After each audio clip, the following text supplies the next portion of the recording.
오늘의 말씀은 마태복음 26장 26절에서 30절 말씀입니다. 그들이 먹을 때에 예수께서 떡을 가지사 축복하시고 떼어 제자들에게 주시며 이르시되 받아서 먹으라, 이것은 내 몸이니라 하시고 또 잔을 가지사 감사기도 하시고 그들에게 주시며 이르시되 너희가 다 이것을 마시라, 이것은 죄 사함을 얻게 하려고 많은 사람을 위하여 흘리는 바 나의 피 곧 언약의 피니라. 그러나 너희에게 이르노니 내가 포도나무에서 난 것을 이제부터 내 아버지의 나라에서 새 것으로 너희와 함께 마시는 날까지 마시지 아니하리라 하시니라. 이에 그들이 찬미하고 감람산으로 나아가니라. 아멘. 할렐루야. 오늘은 성금요일입니다. 예수님께서 십자가에 달려 돌아가신 성금요일입니다. 오늘 저녁에는 심야기도가 있고 내일 아침에는 새벽기도가 없습니다. 대신 부활절 아침 새벽기도는 우리 성만찬 예식을 거행하도록 하겠습니다. 우리 광교도 동일하게 그렇게 예배가 진행되니까 여러분들이 잘 기억하셨다가 참여해 주시면 고맙겠습니다.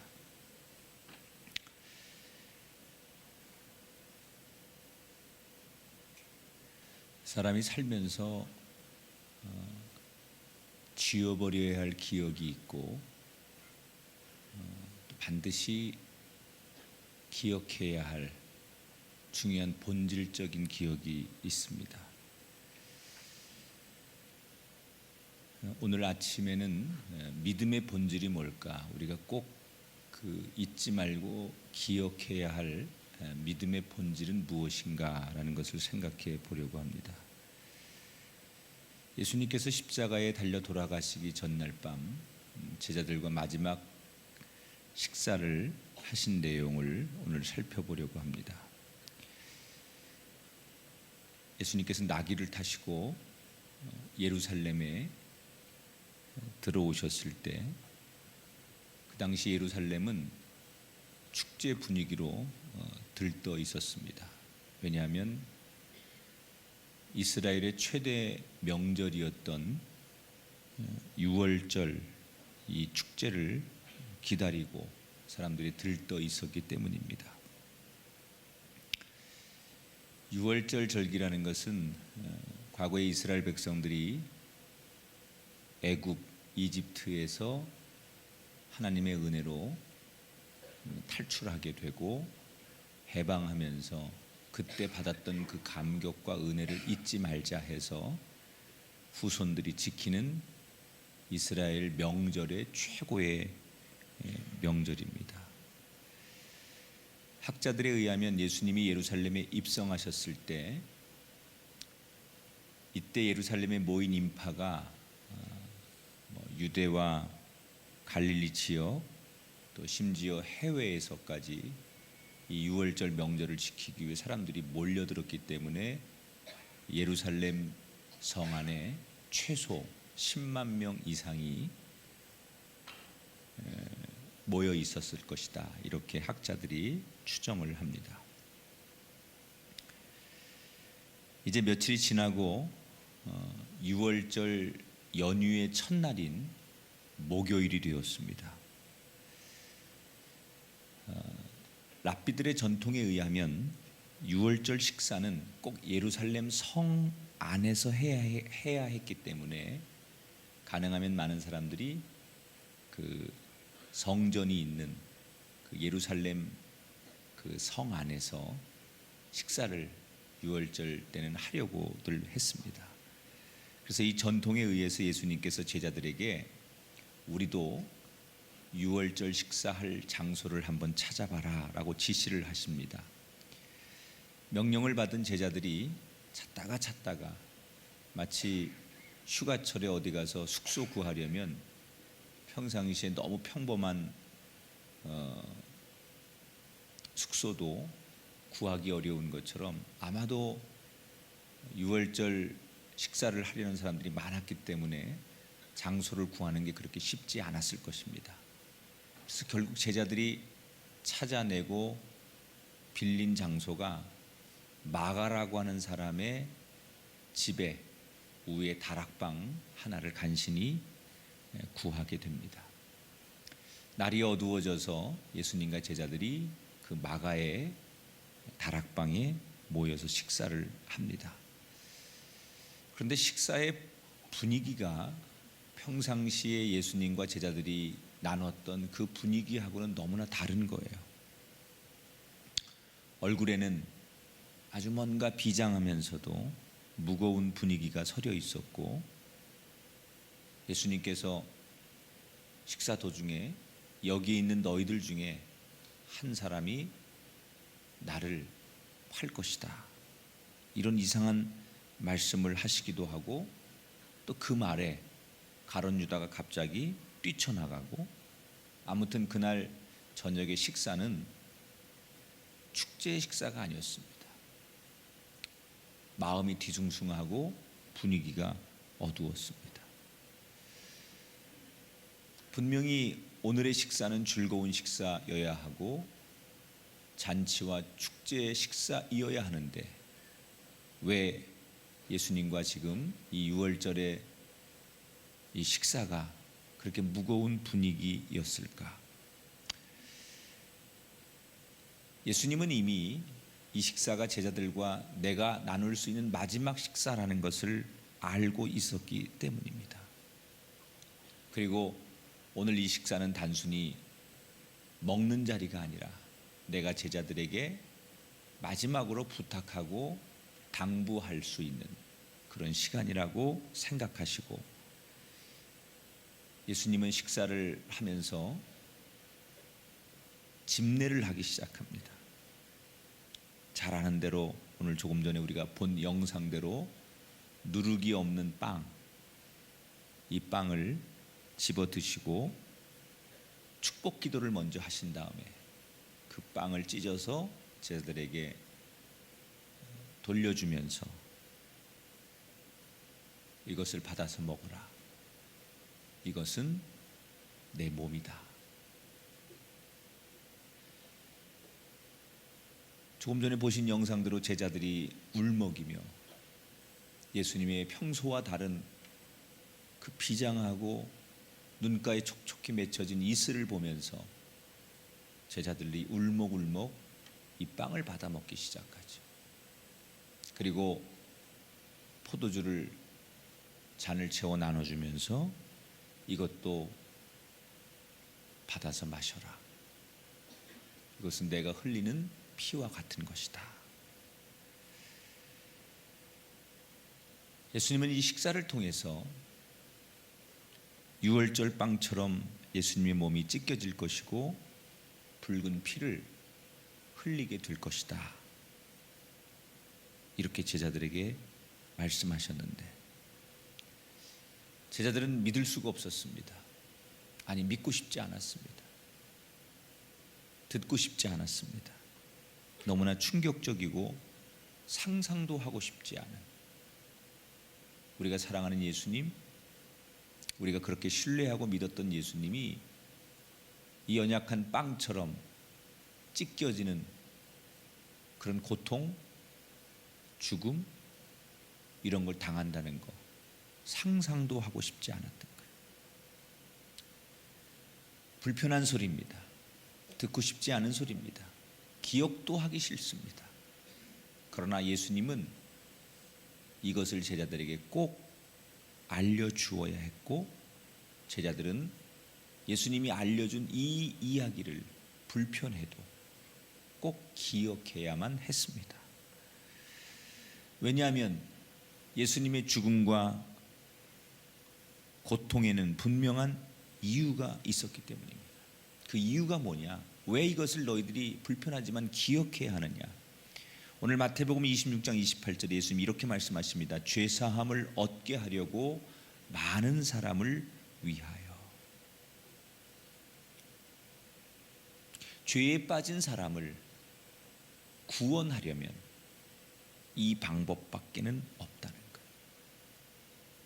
그러니까 이 예수님의 이 마지막 말씀 속에서 우리가 꼭 기억해야 될 것은 죄에 빠진 사람을 구원해야 하는 그 예수님의 마음은 뭐예요? 사랑에서 비롯됐다는 거예요. 죄인들을 긍휼히 여기시는 사랑에서. 그러니까 구원은 사랑하는 마음이 없으면 못하는 거예요. 그래서 기독교의 진리를 압축해서 성경의 모든 진리를 한마디로 던져내라고 하면 기독교는 사랑의 종교인 거예요. 오늘 이 6월절 마지막 식사에서 예수님께서 제자들에게 이제 내가 너희들에게 이런 식사 자리를 할 수 없는데 마지막으로 꼭 당부하고 너희들이 절대 잊으면 안 되는 꼭 기억해야 할 본질이 하나 있다는 거예요. 한번 따라 합시다. 하나님께서 너희를 사랑하신단다.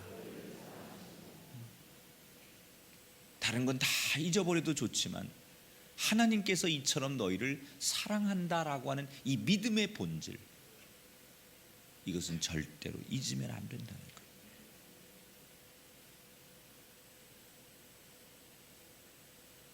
2000년 전에 예수님께서 그 6월절 마지막 식사를 나눈 것은 밥 한 번 먹자라고 해서 만든 자리가 아니었어요. 이제 헤어질 거니까 그 섭섭한 감정을 달래기 위해 모인 자리가 아니었어요. 꼭 기억해라. 내가 너희들과 이곳에 함께 하지 않아도 꼭 기억해라. 하나님께서 너희들을 이처럼 사랑하신단다.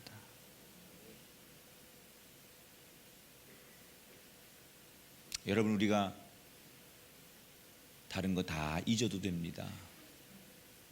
그러나 절대로 살아가면서 아무리 힘들고 고통스럽고 어려워도 잊으면 안 되는 믿음의 본질 하나가 있어요. 김 목사야, 하나님이 너를 사랑하신단다.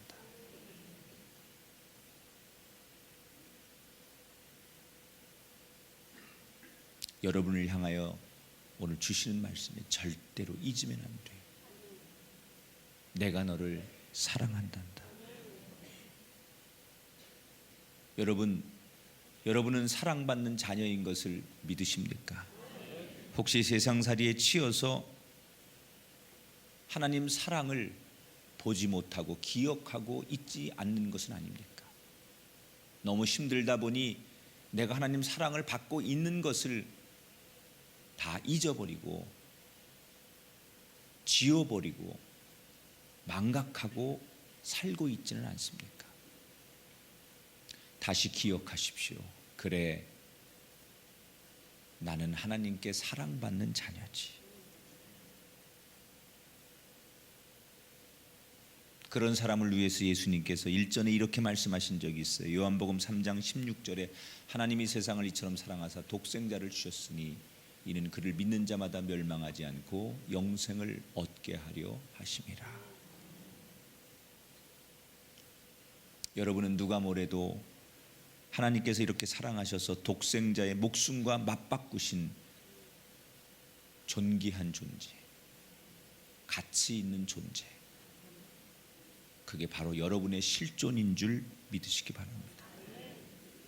우리가 이 고난주간에 다른 건 다 있더라도 예수님의 십자가 사건을 통해서 보여주신 하나님의 사랑만큼은 절대 잊지 말기를 주님의 이름으로 축원합니다.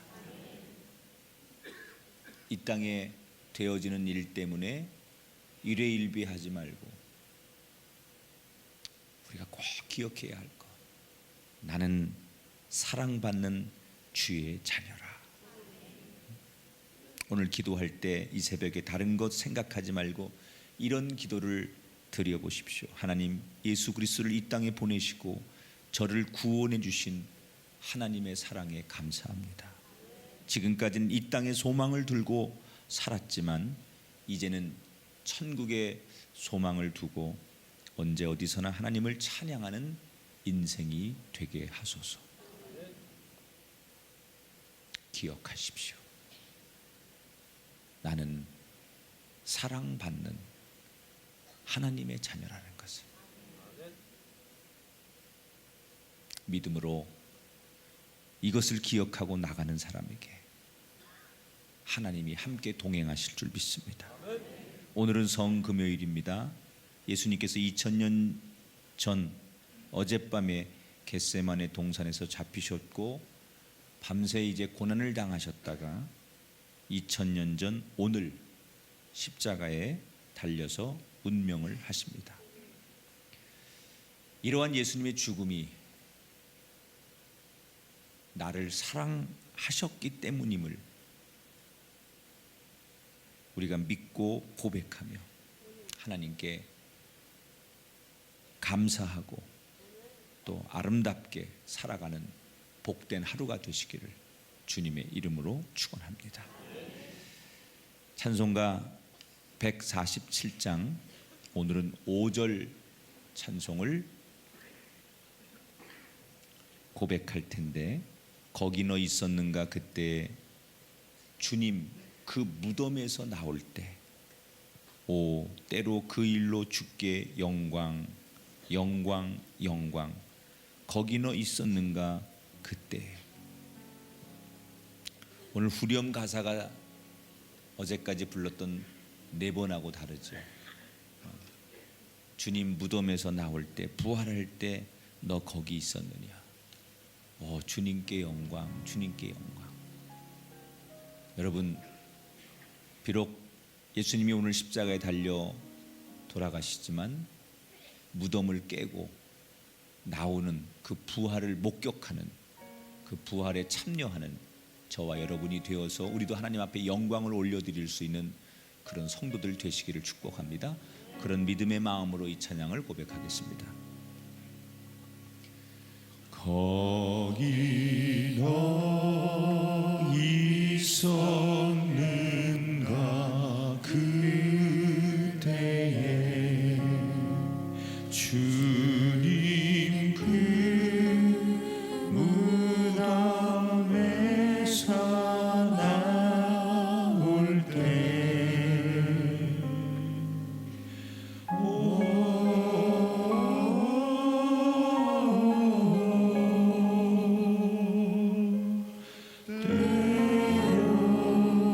그 일로 주께 영광 영광 영광. 거기 너 있었는가 그때, 거기 너 있었는가, 거기 너 있었는가 그때 주님 그 무덤에서 나올 때,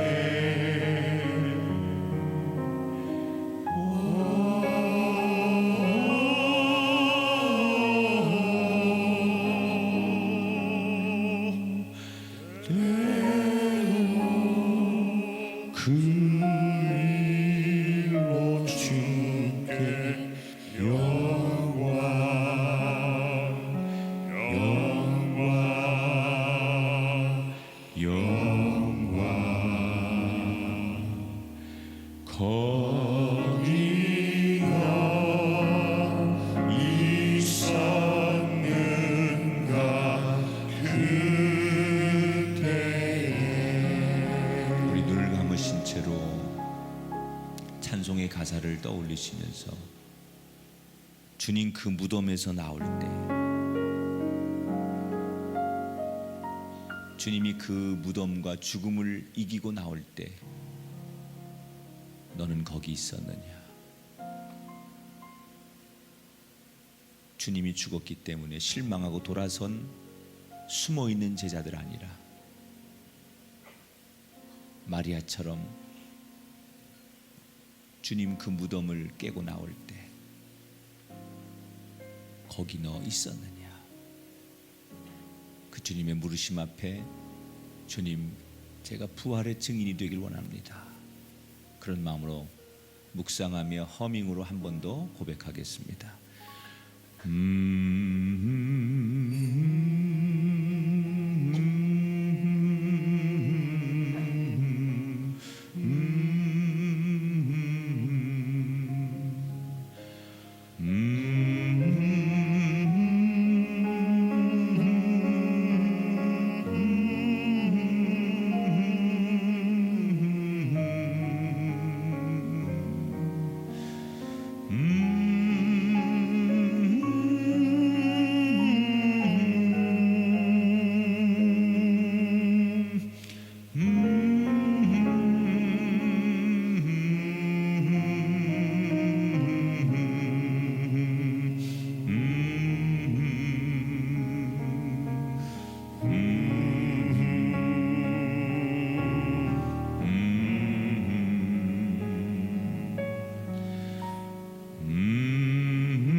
하나님,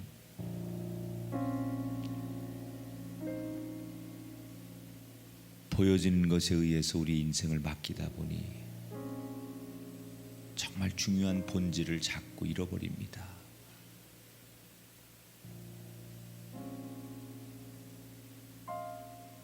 보이지 않는다고 진리가 없어지는 것은 아닌데, 보이는 비진리 앞에 정말 중요한 진리를 잊고 살 때가 많았습니다. 다른 거 다 잊어버려도 내가 너무나 사랑받는 하나님의 자녀라는 거, 그래서 내가 구원 받았다는 거, 이 믿음의 본질을 놓지 않게 하시고 기억하게 하시고 깨닫게 하시고 이것을 전하는 우리가 되게 하여 주옵소서. 오늘은 성금요일 하루를 주님의 십자가 앞에 보내게 하시고, 이제 비록 십자가에서 달려 돌아가시지만 그 죽음과 무덤을 깨고 나오시는 그 부활의 주님을 똑똑히 바라보고 만나는 주의 증인 되게 하여 주옵소서. 우리 성도들의 마음에 무거움만 주지 마시고 오늘 성금요일 이 하루 엄숙하지만 그 마음의 기쁨과 평화와 큰 감동과 은혜가 물결치게 하여 주시옵소서. 한 주간 새벽기도 참여한 성도들, 특별히 어린 생명들, 우리의 가정을 주님 존귀히 여겨주셔서 비록 우리는 고난주간의 새벽기도를 참석했지만 우리를 사랑하시는 하나님이 우리의 믿음의 고백과 예배를 받으셔서 우리 가정과 자녀들에게 꼭 필요한 하나님의 은혜가 넘쳐나게 하여 주시옵소서. 모든 성도들에게 이 부활절을 맞이하는 주간 앞에 큰 기쁨과 간증이 있는 부활의 아침이 되게 하시옵소서. 이제는 우리 주 예수 그리스도의 은혜와 하나님 아버지의 극진하신 사랑하심과 성령님의 감화 감동 역사하심에 우리 귀한 성도들 머리머리 위에 이제로부터 영원토록 함께 하시기를 간절히 축원하옵나이다. 아멘. 아멘.